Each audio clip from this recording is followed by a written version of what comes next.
Do you ever feel like you're just floating through life, but not actually getting closer to the person that you want to be? It usually happens around New Year's. You imagine all the bad habits you're going to break free from, and all the good habits you will begin. This time will be different, you say to yourself. This time I am going to do the things that I say I will. Only to end up back where you began shortly after, and no closer to what you had envisaged. So the question is, how do you break free from bad habits and make the habits you desire easier and automatic? Atomic Habits by James Clear answers all these questions. We're going to be doing a fast-paced, detailed summary of the book and dive deep into topics like habit loops, dopamine spikes, priming your environment, plus heaps more. And make sure you stick around until the end of the video where I go through step by step how I'm personally using this book to improve my own habits. I hope this summary inspires you to go out and grab a copy of the book for yourself, because this book deserves a space on everyone's bookshelf. Let's jump into it. Imagine a plane taking off and traveling from New York to Los Angeles. Just before takeoff, you adjust the plane just slightly by 3 degrees or around 80 inches.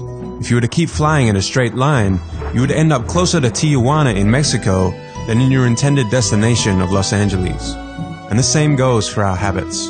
Tiny changes in our habits can change the trajectory of our lives in ways that we can't even notice until many years into the future looking back, in both good ways and bad. You are your habits. The power of atomic habits. A slight change in your daily habits can guide your life to a very different destination. Massive action versus 1% improvements.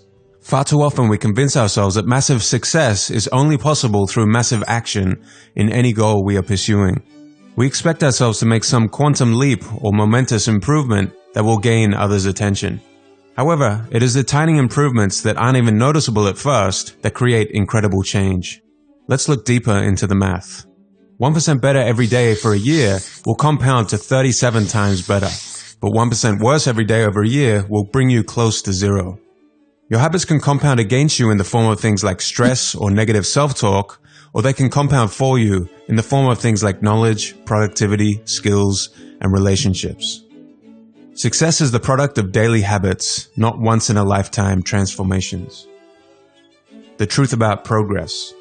When you start any endeavor in your life, here is what you think should happen: linear progress. But here is what actually happens. Notice this section here in the beginning. Small changes in our progress are not even noticeable. James Clear refers to this part of the graph as the valley of disappointment. You've done so much, you've put in so much effort, and you can barely see any results. This is where most people fail and slip back into their old routines. The most powerful outcomes of any compounding process are delayed, so patience is required. Goals versus systems. Forget about goals, focus on systems instead. A goal is the result you want to accomplish. Systems deal with processes that lead to the results. The conventional wisdom suggests that the best way to achieve anything we want in life, be it getting into better shape, building a successful business, or spending more time with family, is to set specific, realistic goals. But if you completely ignored your goals and focused only on your systems, would you still succeed? The author of this book argues that you would. Here are some problems with only having goals. Successful and unsuccessful people share the same goals, so therefore the goal cannot be what differentiates winners from losers. Achieving a goal only changes your life for that moment in time. Goals can create an either-or conflict. Either you achieve the goal and succeed, or you don't and you're a failure, even if you are making progress in the right direction. When you achieve a goal, what do you do after? If your goal was running the local marathon, chances are after completing it, your motivation will quickly fade and you will just slip back into your old routines. Goals are good for setting a direction, but systems are best for making progress. A system of atomic habits. The problem with changing your habits is not you. The reason why you repeat the same bad habits for so long isn't because you don't want to change, but because you have the wrong system for change. Atomic habits are small routines and behaviors that accumulate to produce incremental positive outcomes over time. Big breakthroughs tend to get more attention than small improvements, but what really matters are the little daily decisions and actions we take. Just as atoms are the building blocks of molecules, atomic habits are the building blocks of remarkable results. There are 3 layers to behavior change. The first layer is changing outcomes, the result. Losing that weight, writing that book, or winning the season. The outcomes are what you get. The second layer is changing your process, what you do. the new workout routine, or developing a daily reading habit. And the third layer is changing your identity, what you believe, your worldviews, and how you think about yourself and others. Most people focus on the outcomes, but the best way to change your habits is by focusing on the person you want to become instead of the results that you want. The goal isn't to learn an instrument, it's to become a musician. The goal isn't to run a marathon, it's to become a runner. When something you want in your life becomes part of your identity, that is when your behaviors will start to naturally change. When you tell yourself and others, I'm a runner, you want to live up to that identity. Remind yourself, every time you do a workout, you are an athlete. Every time you write a line of code, you are a programmer. And each time you instruct your team, you are a leader. The habit loop. A habit is when something becomes repeated enough times that it becomes automatic. Ultimately, we want our habits to solve problems in our lives with the least amount of effort. A habit is formed and reinforced by means of a continuous feedback loop. Cue, craving, response, reward. The key to creating habits that stick is to create feedback loops that are continuously being improved. Cue, phone buzz. Craving, want to know who messaged. Response, pick up the phone. Reward, solve the problem of who messaged. Cue, mind goes blank at work. Craving, want to alleviate the frustration. Response, check social media. Reward, satisfy the need to feel less frustrated. Over time, rewards become associated with cues. So in this example, checking social media becomes tied to your mind going blank at work. And then checking Facebook may be the cue to check Instagram, which becomes the cue to watch YouTube. And before you know it, your mind going blank cue has led to 20 minutes of wasted time. And the more you repeat these habit loops, the stronger and more automatic they become. Cues can really be anything. A smell, a sound, a sight, a person, a location. Try to think of any cues in your daily life that are initiating your good or bad habit loops. So how can we influence the habit loop to work for us? This book shows us the 4 laws that will guide us to do just that. Law 1. Make it obvious. Most of your current habits are so automatic that you don't even realize them. You must first become aware of your habits before you can change them. You can achieve that with your habit scorecard. Write down all your daily behaviors on a habit scorecard, from the moment you wake up until the moment you go to bed. Your scorecard may look something like this. Based on whether it helps you become the person you aspire to be, categorize each habit as positive, negative, or neutral. At this stage, we aren't trying to change anything, but just observe what is actually going on in our daily lives. Until you make the unconscious conscious, it will direct your life and you will call it fate. Carl Jung. Vagueness is a real problem when it comes to habit formation. And studies have shown that quite often the reason people fail to stick to a habit is not because of a lack of motivation, but because of a lack of clarity. One day I will get into shape is easy to say to yourself, but too vague to get any momentum. What you need is a time and a place. The most common cues, time and location, will help you achieve your goals. Clearly state your intention to act using the following formula. I will behavior at time in this location. Here is a bad example. I will read more this month. Here is a good example. I will read a book for 15 minutes daily at 6 a.m. in the spare bedroom. Another good way to get a habit started is by habit stacking. To stack habits, tie a desired habit to an existing habit according to the following formula. After current habit, I will new habit. For example, after I brush my teeth, I will stretch for 5 minutes. You can stack habits together. For example, after you finish brushing your teeth, you will meditate for 10 minutes and then plan the rest of your day before checking social media. The chain of habits is more likely to be sustained if you practice this consistently. Choosing the correct trigger is essential. You need a trigger cue. Your trigger should be something that you do automatically without fail during your day, such as waking up, turning off your alarm, or brushing your teeth. James Clear tells us in the book that motivation is highly overrated. You can better shape your behavior by designing your environment. We are more influenced by our environment than our willpower or motivation. It's hard to stick with positive habits in a negative environment. Environment is the invisible hand that shapes human behavior. Creating a habit requires you to redesign the space around you to 1. Make it easier to see the cues for the desired habits, and 2. Avert bad habits by making them invisible. If you want to drink more water, make the cues visible and obvious. Place water bottles around the house in places you are likely to see them. Want to read more? Place the book somewhere where you'll see it. And if you want to get better on guitar, Don't leave it out of sight in the closet. Context is the cue. Objects in the environment do not determine our behavior, rather it is our relationship to them that does. Stop seeing your environment as a place simply filled with objects. Imagine it as a place filled with relationships. The couch in the living room is the place where one person reads an hour a night. For another, the couch is where they watch Netflix and eat pizza and relax after work. If your relationship with the couch is a place to relax, then trying to get a work-related task done in that environment may be difficult. Try to make separate zones in your house for different activities. The author likes to use the mantra, one space, one use. If you're trying to eliminate a bad habit, you can only rely on self-control in the short term. Cutting off bad habits at the source is a more reliable solution, and one of the most practical ways to eliminate a bad habit is to make it invisible. Eliminate it from your environment. For example, put your phone in another room for a few hours if you have trouble getting work done. Or put junk food out of sight or remove it from your house if you're trying to lose weight. Law 2. Make it attractive. When we expect to be rewarded, we take action. The more rewarding an action is, the more likely we are to repeat it until it becomes a habit. Hence, the first step to forming good habits is to make them more attractive.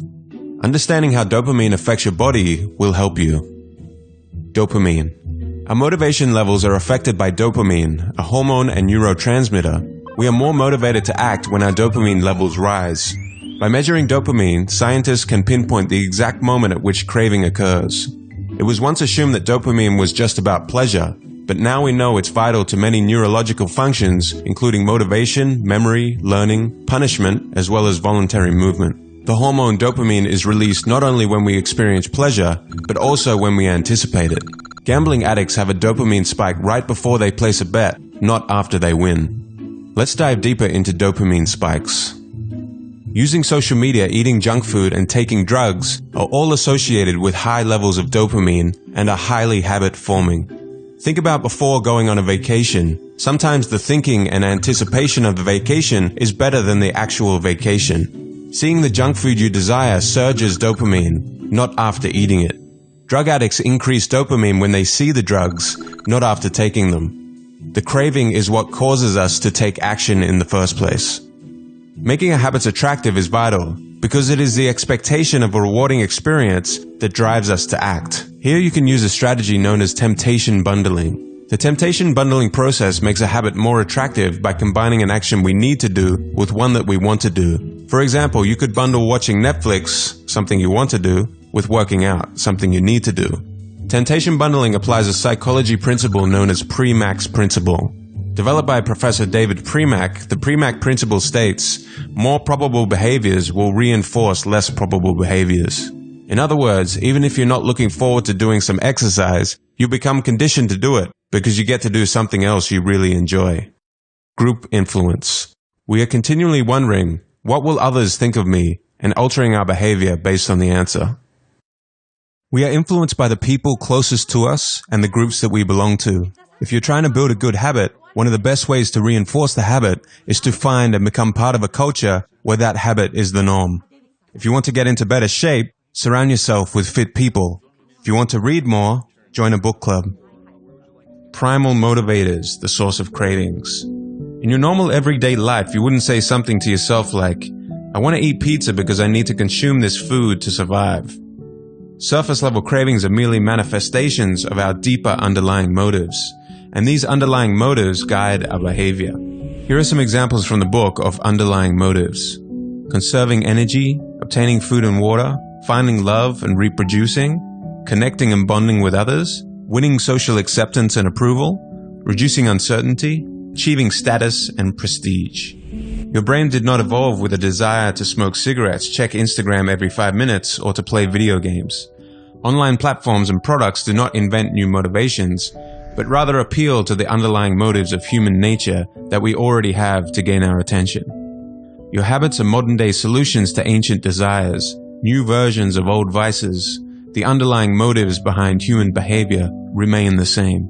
People who have the underlying motive of connecting with others may jump onto Facebook. Others seeking the underlying motive of finding love and reproducing may sign up for Tinder. If you want to reduce uncertainty, there's Google for that. And seeking social acceptance, there's Instagram. reprogramming your brain to enjoy hard habits.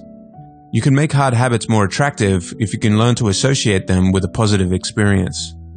By highlighting the benefits of a habit rather than its downsides, you can quickly reprogram your mind and make it seem more appealing. For example, fitness equals health and well-being and not fatigue, cleaning the house, an environment conducive to peace of mind and not wasted time, saving money, future financial freedom and not sacrifice. Make it unattractive. To break a bad habit, do the same but highlight the benefits of not doing that habit to make it as unattractive to keep doing as possible. Law 3. Make it easy. How long does it actually take to form a new habit? During habit formation, a behavior becomes increasingly automatic as it is repeated.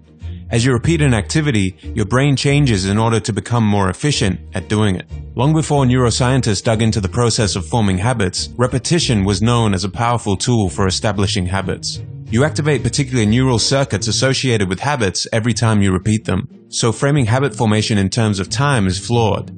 It should be framed in terms of number of repetitions. Reducing friction, the law of least effort. The more energy required, the less likely it is to happen. It takes almost no energy to get into the habit of reading one page of a book each day. Habits are more likely to occur when they require less energy. The bigger the obstacle, the more friction there is between you and the desired outcome. If you need to travel 20 minutes out of your way to go to your gym, chances are you will not. But if your gym is located on your commute to work, you will greatly decrease the friction. By making your good habits more convenient, you're more likely to stick to them. Your life will be easier if you find ways to reduce friction rather than trying to solve it. In order to build better habits, we have to find ways to reduce friction associated with our good habits and increase friction associated with our bad habits.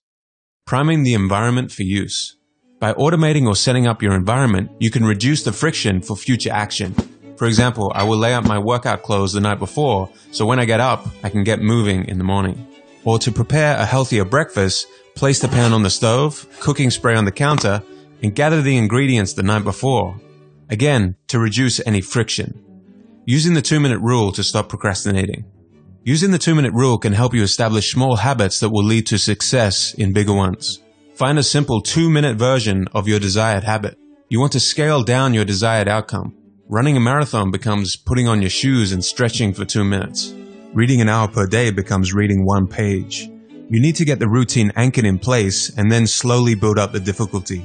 After you've mastered the 2-minute habit, you can progress to the next phase.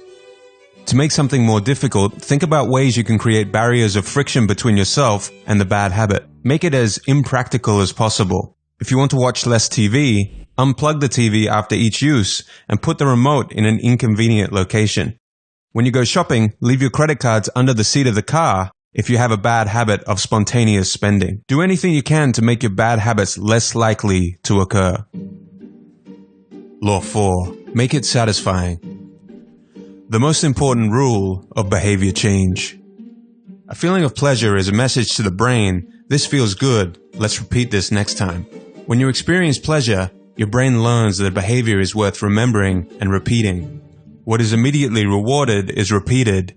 What is immediately punished is avoided. The first 3 laws increase your chances of doing the habit this time. The last law increases your chances of repeating the habit next time.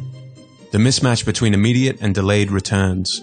It is common for us to feel good about our immediate results, but bad about our long-term outcomes when we practice bad habits. It is the opposite with good habits. The immediate result is unpleasant, but the ultimate outcome is satisfying. A certain amount of success in just about every field involves ignoring an immediate reward for the long-term one. It is best to add a little immediate pleasure to the habits that will pay off in the long run, and a little pain to those that don't. The vital thing in getting a habit to stick is to feel successful. Even if it's in a small way, the feeling of success is a signal that your habit paid off and the work was worth the effort. It is satisfying to make progress, and you can monitor your progress using visual measures such as moving paper clips, hairpins, or marbles. These little wins can go a long way. For example, for each sales call you make today, move a marble from 1 jar to the complete jar. For each 25 minutes of writing, move a paper clip. Visual measurements can take many forms: diet journals, workout logs, download progress bars, or even page numbers in a book. Keeping a habit tracker may be the best method to monitor your progress. Using a habit tracker is a simple way to determine whether you did a particular habit. Tracking becomes a reward in and of itself. Crossing a task off your to-do list, completing an entry in your exercise log, or writing an X on the calendar is satisfying. In spite of your best efforts, it is inevitable that life will interrupt you at some point. A bad day at work, a bad performance, or a bad workout can happen to anyone. When you're having a bad day, you don't realize how valuable it is to just show up. Lost days hurt you more than successful days help you. Don't break the chain. Every time you cross a day off your calendar for a given habit, you are creating a chain.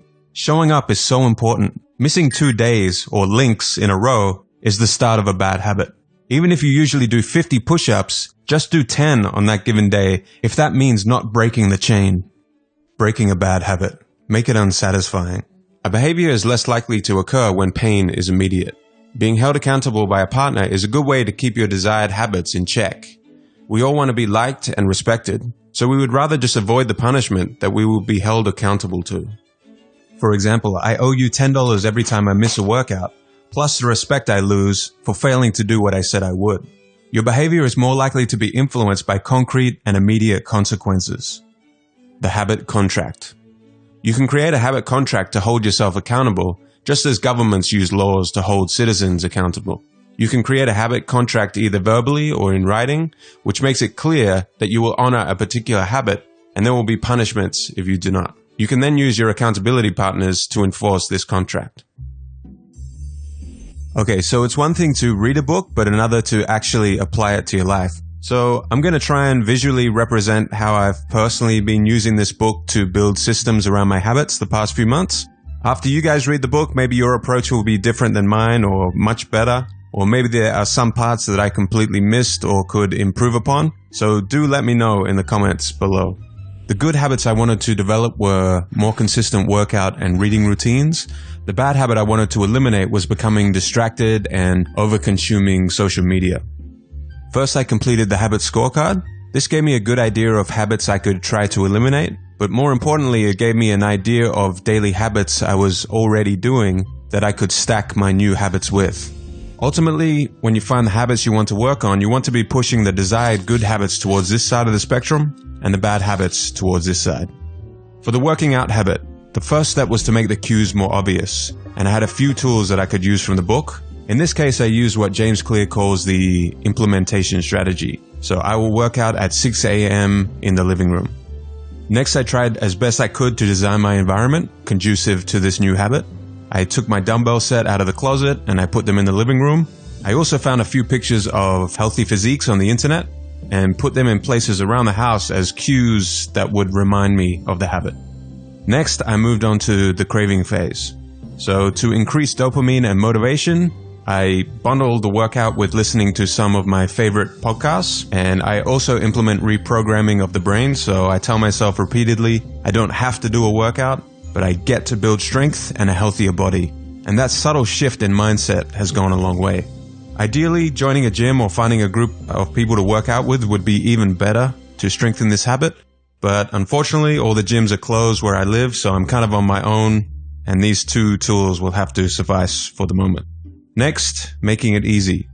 Using the 2-minute rule to make sure that I don't end up like most people starting a new habit that try to do too much too soon. I want my habit to not feel like a challenge at all. So my 2-minute rule was putting on my workout clothes and stretching. And if that was the only thing that I accomplished, then that was fine because I showed up. But you will quickly find that once you are there, you are now motivated to get the workout done. So it is weird, but the motivation seems to come after you get the habit started. My mindset is focused on small 1% changes, compounding into meaningful results, and that my systems will get me the results and not vague goals. Remembering that my main focus at this point is just making sure that I show up and start anchoring this habit in place. And once you are consistently showing up, you can increase the progression. To decrease friction, I made the rule that I'm not allowed to check my phone until the workout was complete.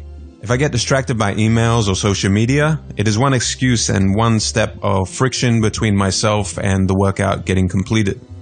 Lastly, this was a game changer for me, priming the environment. When I place my shoes, yoga mat, and dumbbells out the night before, I skyrocket my show up and workout percentage. As soon as I place these items out the night before, I feel like the ritual has begun and the workout is already complete because I have zero excuses. So with those 3 phases of the loop systemized to get me to show up, I only had the last phase of the loop left, which was to make sure I keep repeating the habit. I use both of these tools somewhat together to close out the loop. I use a habit tracker. Crossing the day off the calendar becomes the reward, and it also forces me to not want to break the chain. I also take a picture of my calories that I burnt, and I send that picture to my partner, and that also increases the satisfaction.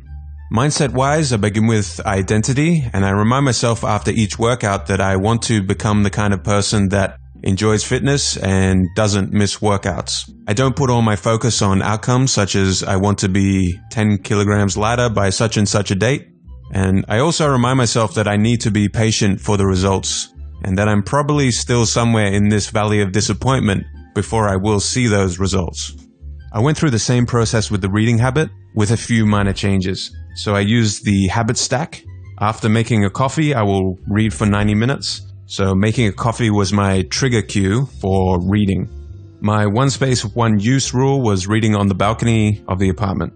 One of the best parts of my day is a nice cup of coffee in the morning, so this was the perfect thing for me to bundle my reading habit with. Remembering how dopamine raises in anticipation of a reward and not the reward itself, I wanted this dopamine spike for wanting coffee to start becoming associated with reading. My 2-minute rule was to read 1 page of The Daily Stoic by Ryan Holiday. Super simple. Again, in the beginning, all I was concerned with was showing up and getting this habit anchored. Then I slowly built up the habit to 90 minutes. For the bad habit I was trying to eliminate, to make the habit invisible, I started by making my phone as boring as I possibly could, which required deleting a lot of apps. I used the reprogramming tool to highlight the unattractive side of over-consuming social media, telling myself things like, consuming is the easy and lazy option of the masses, and do I want to be a consumer or a producer? Random scrolling through feeds is for losers. So you want to try and paint your bad habit in a light that makes it super unattractive to keep doing. To increase friction, I left my phone in a drawer in another room, so completely out of sight. And to make it unsatisfying, I have an accountability partner. I get my partner to enforce this habit. The punishment is if she sees me using social media during work time, I owe her $10. So that is how I've been using this fantastic book, guys, to get great results so far. Go out and grab a copy of this book for yourself if you haven't already. You're going to take in the knowledge at a much deeper level from all the stories and examples that James Clear gives you in the book, as well as some advanced techniques which we didn't cover in the summary that will help you strengthen your habits. Good luck in your journey. Thank you for watching, and see you in the next video.